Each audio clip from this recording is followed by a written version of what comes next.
MGSV Ground Zeroes was an experiment in video game storytelling, the likes of which we may never see again.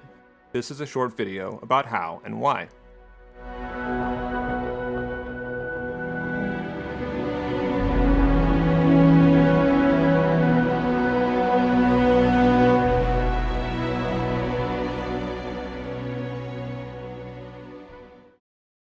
Back during POLICENAUTS, the developers that we now know as Kojima Productions had devised a format that they had called the multi-process story. The POLICENAUTS glossary found in the Sega Saturn edition describes the multi-process story as, quote, keeping the basic framework of a game the same and changing small elements of the game's content in response to the player's pace and actions throughout its course, end quote. Every Kojima game uses it to some extent, and Ground Zeroes is no exception.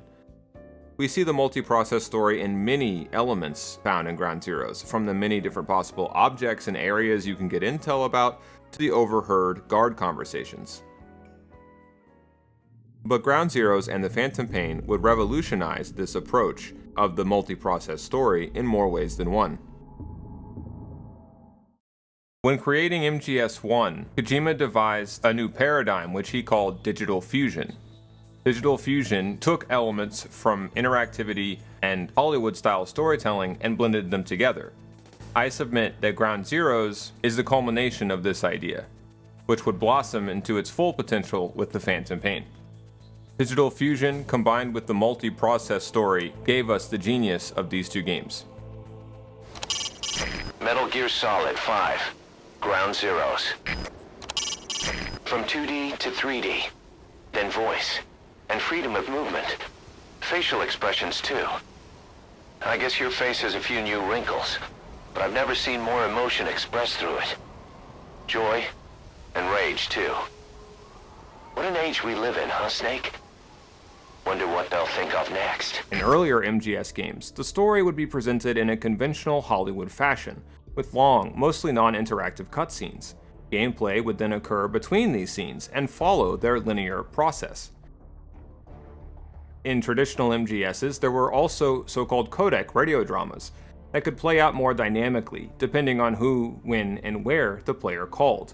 From the earliest games, these optional and context-sensitive sequences would contain Easter eggs and detailed revelations that would deepen the player's understanding and also their immersion in the main plot. But much of this traditional format would, for first Ground Zeroes and then the Phantom Pain, get displaced.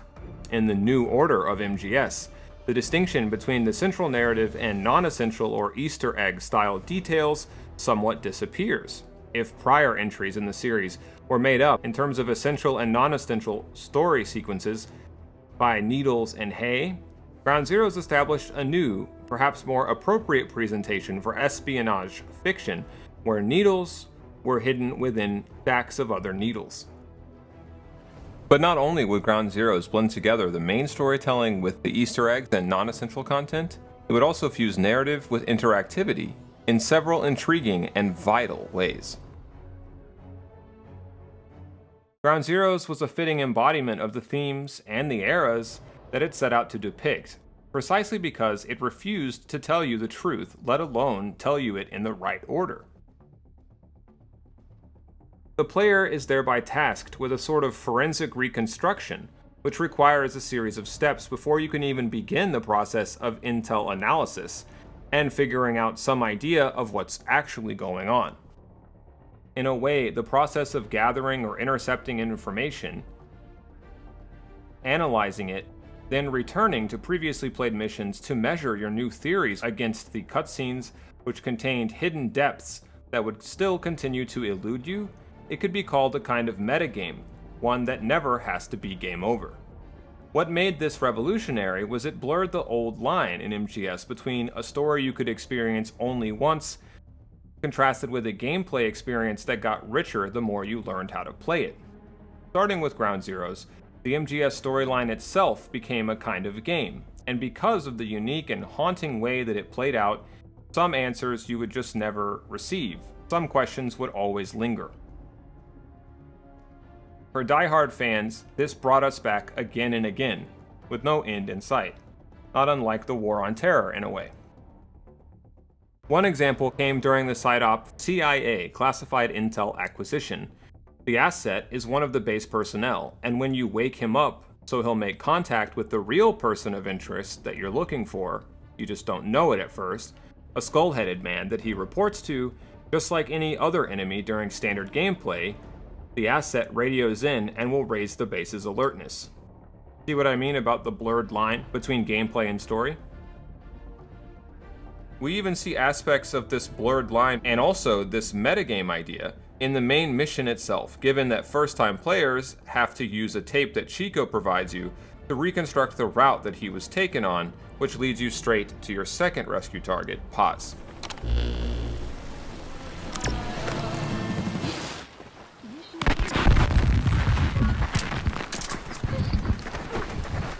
Buzz!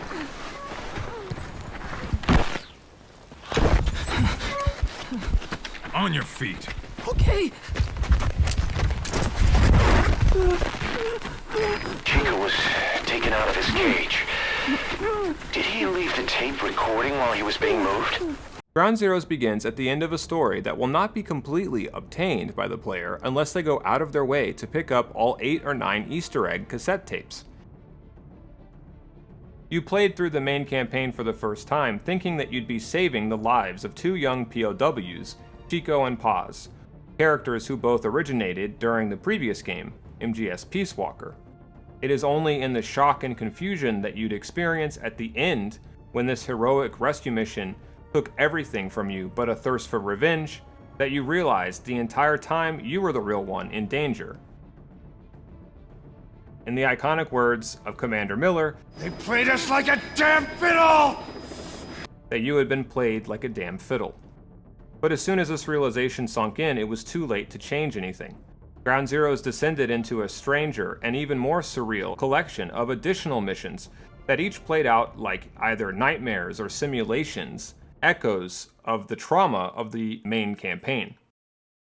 And eliminate the renegade threat, you're tasked with taking out 2 infamous Marines, known as the Eye and Finger, ruthless assassins in America's Secret War in Laos. The irony is that the 2 resemble you and Kazuhiro Miller, your partner, and that you yourself are on a mission to kill them.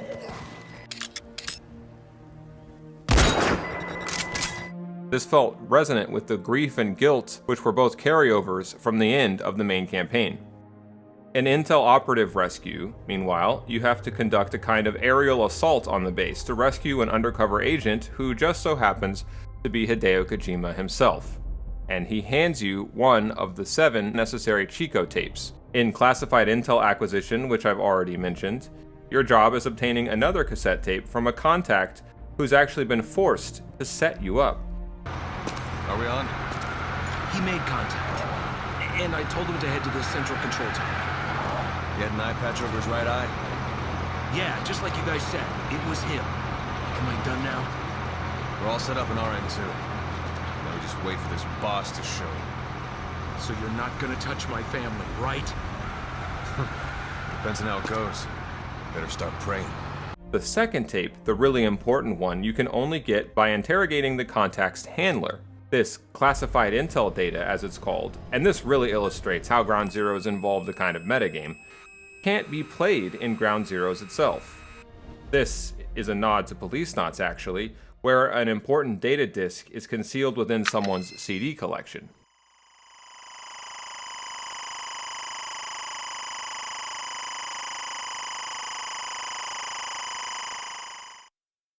Only after data miners examined this file closely was it determined it's actually an incomplete ROM for the seminal Yuji Horii game that greatly influenced Hideo Kojima, the Portopia serial murders.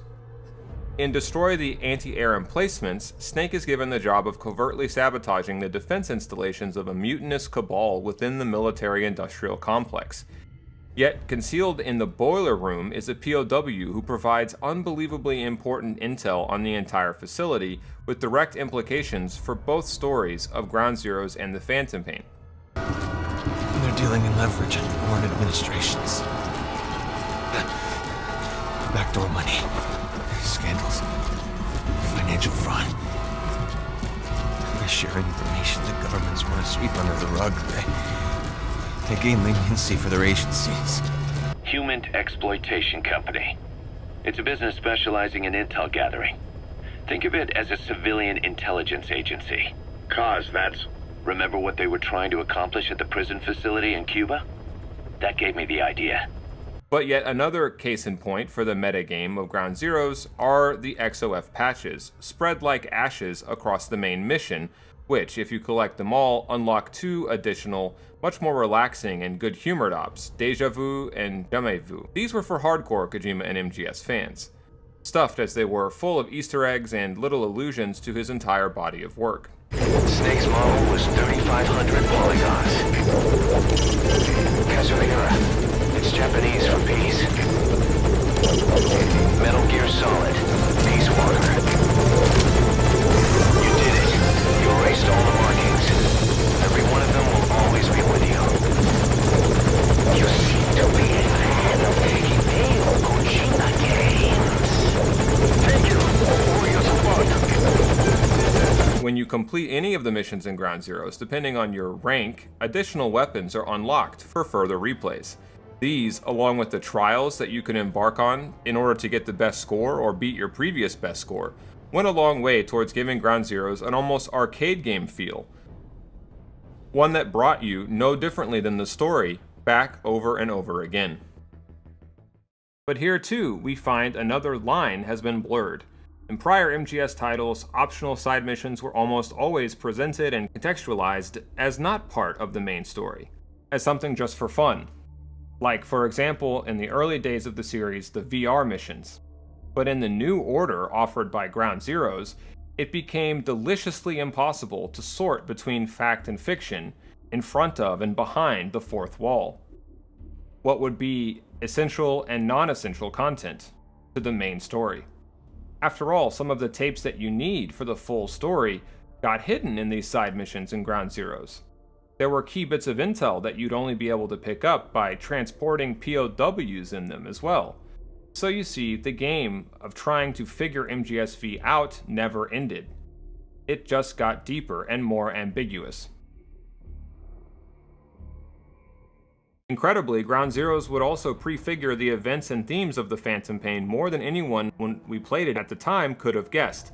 The last screen of the last cutscene only mission, Kingdom of the Flies, would be, in a way, secretly hinted at by the display on the terminal screen visible on the boilers in the underground section of Ground Zeroes. And this is just one example. Many of the same scenarios from Ground Zeroes would play out again in ever subtler forms in the Phantom Pain as well, from wet work assignments to operative rescues. And many of the same literary references were being made by Ground Zeroes, we just didn't know it, from 1984 to even Moby Dick, as evidenced by the narwhal-like appearance of the choppers in the opening mission. Another example of how Ground Zeroes blends together story and gameplay is the mini-narrative going on during the main mission that surrounds an escaped prisoner. You run into search parties who at first seem to be hunting you, but over multiple exploratory playthroughs you gradually figure out they're actually after an escapee. If you do nothing to intervene, there's even a secret scene where they kill the man and have a conversation with dark implications about a so-called meat wagon. Sorry I kept you waiting. Yeah. Well, let's get on with it. Right. All yours.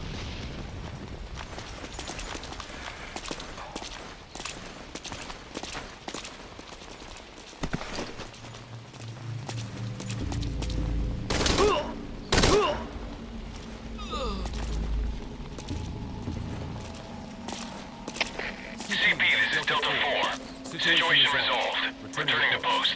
Out.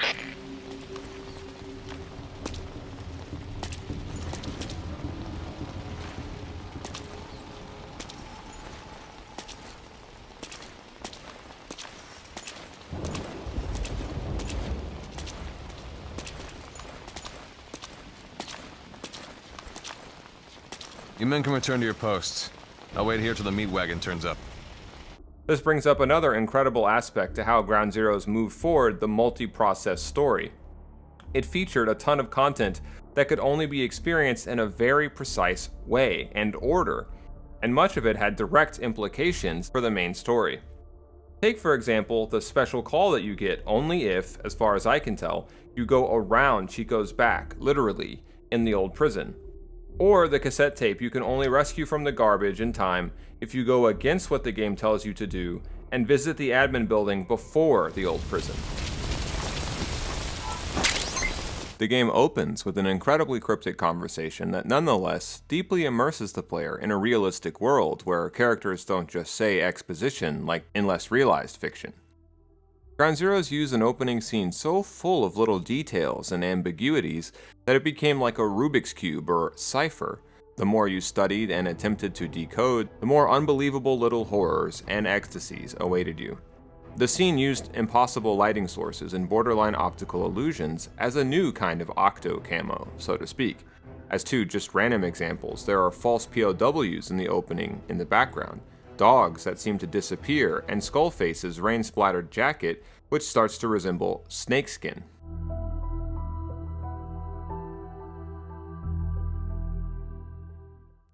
Hideo Kojima's work is sometimes accused of being overly wordy. With Ground Zeroes and the Phantom Pain, the stereotype was turned on its head. It's incredible just how little Ground Zeroes comes out and directly says. It conveys so much just through things like the cinematic language, and of course through the cassette tapes.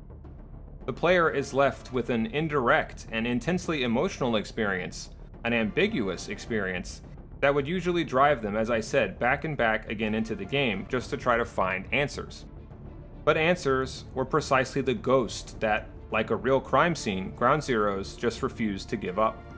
So in addition to the way that the game fundamentally changed how MGS storytelling usually goes, it brought across precisely through what it left out, the intended suspense, grief, trauma, and even horror few other video games in history have mustered before it or since.